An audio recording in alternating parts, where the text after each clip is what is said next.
सन 1800 ये वो दौर था जब देश में मराठा और मुगल सल्तनत बिखर रही थी और अंग्रेज भारत में अपनी जड़ों को मजबूत कर चुके थे। ये वो दौर था जब अफगानिस्तान से लेकर म्यांमार तक एशिया के सबसे बड़े हिस्से में सिर्फ भारत ही भारत हुआ करता था।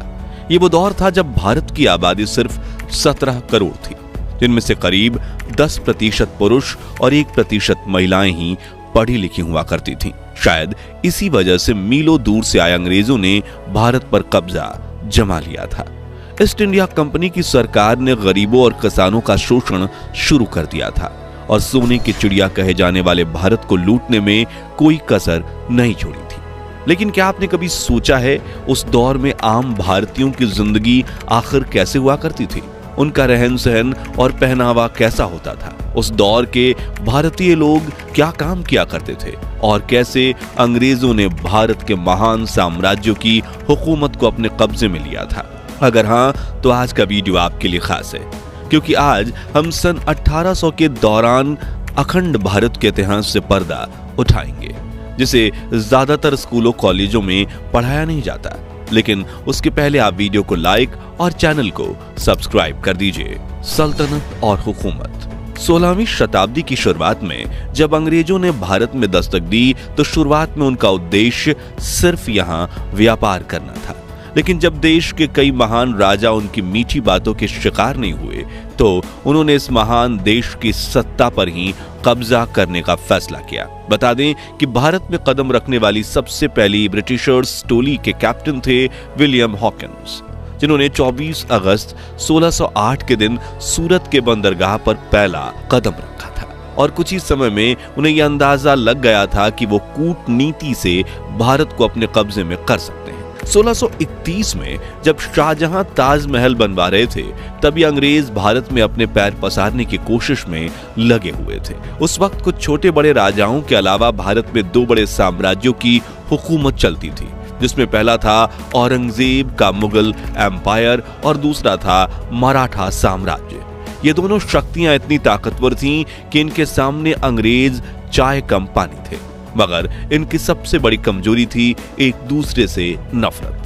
जो देख अंग्रेज एक तरफ इन दोनों सल्तनतों के राजाओं के तलवे चाटते रहे और ये जताने की कोशिश करते रहे कि हम आपके साथ हैं, लेकिन दूसरी तरफ बड़ी चालाकी से कूटनीति करके इन दोनों साम्राज्यों में कई लड़ाइयां करवाईं और खुद बाजी मारने के लिए सही मौके का इंतजार करते रहे। अपनी इसी मंशा में कामयाब होने में अंग्रेजों को 100 साल लग गए और शुरुआत हुई 18वीं सदी की, जब ईस्ट इंडिया कंपनी ने भारत में अपने पैर पसार लिए थे। मुगलों की सल्तनत खत्म होने के कगार पर थी और मराठा साम्राज्य भी कई इलाके अंग्रेजों से हार चुका था। एक तरफ वो गरीबों और किसानों का शोषण कर रहे थे, दूसरी तरफ शिक्षा और पैसों के लालच देकर युवा भारतीयों को ही अपनी ब्रिटिश आर्मी में भर्ती करना शुरू कर दिया था। वो भारतीय व्यापारियों से बहुत ज्यादा कर वसूलते थे।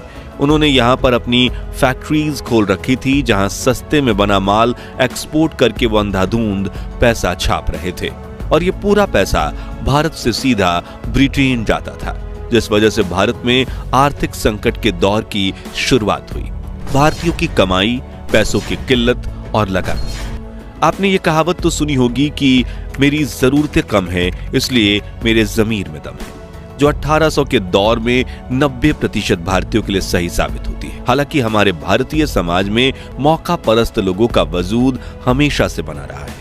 उस वक्त भी कुछ मौका परस्त लोग ऐसे थे जो अंग्रेजों के तलवे चाटकर अधिक कमाई किया करते थे, जबकि आम भारतीय अपनी सभी जरूरतें पूरी तक नहीं कर पाते थे। एक तरफ जमींदार किसानों को कर्जा देकर ज्यादा ब्याज लेकर उन्हें लूटा किया करते थे, वहीं दूसरी तरफ किसान बाढ़, सूखे जैसी समस्याओं का सामना करते थे और अंग्रेजों द्वारा लगाया गया जानलेवा लगान तो किसानों की कमर ही तोड़ देता था। वही जो लोग खेती नहीं करते थे उनमें से कुछ छोटा मोटा व्यापार करते थे, जिन्हें अंग्रेज टैक्स और हफ्ता वसूली करके लूटने से बाज नहीं आते थे, जबकि कुछ लोग मजबूरी में चंद पैसों के लिए अंग्रेजों की फैक्ट्रीज में 16-16 घंटे काम किया करते। गांव का व्यापार। उस दौर के भारत की एक चीज बहुत अच्छी थी, वो है बार्टर सिस्टम, यानी सामान के बदले सामान देना। इसका इस्तेमाल भारत में ज्यादातर गांव में किया जाता था।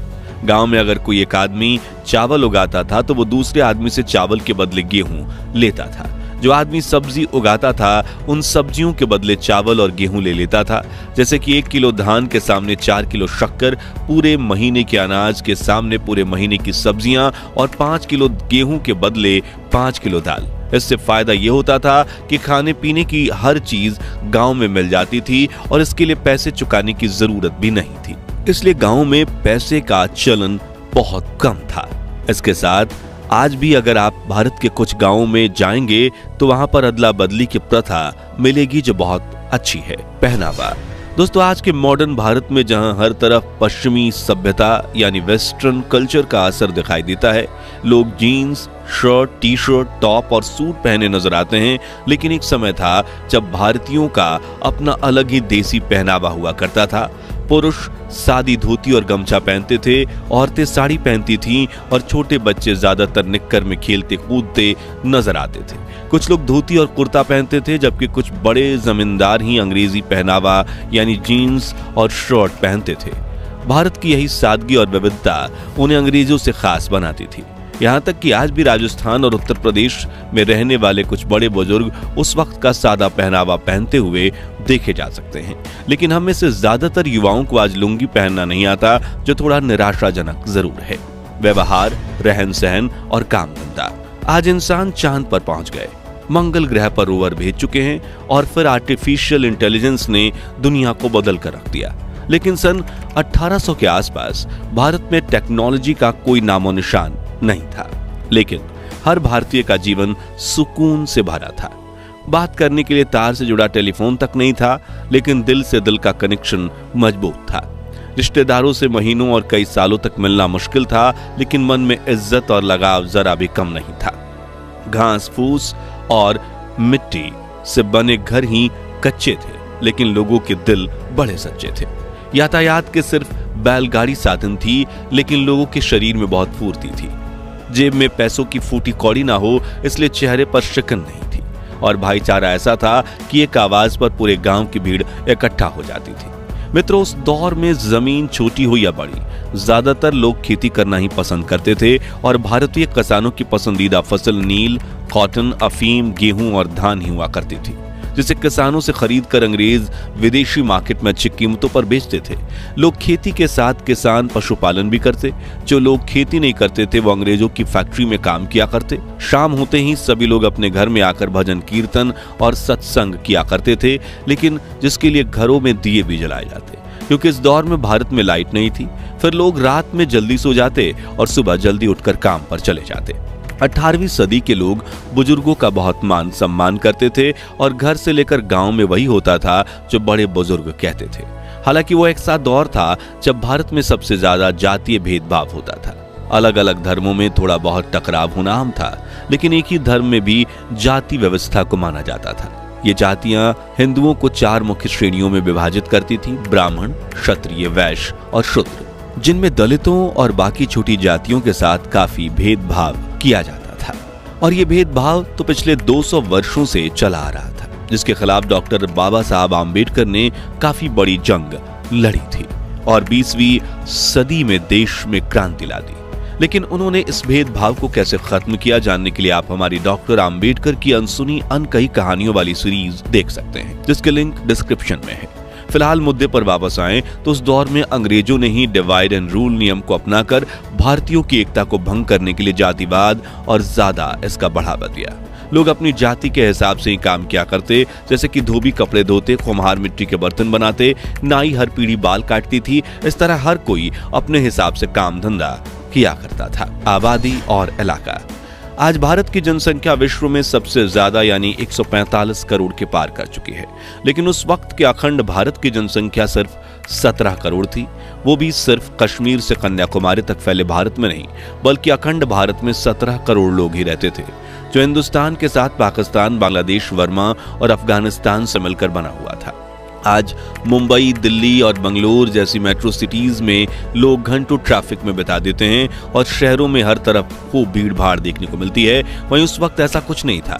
लोकल मार्केट के अलावा किसी भी इलाके में भीड़ भाड़ नहीं होती थी। देश के बड़े हिस्से में घने जंगल फैले हुए करते थे।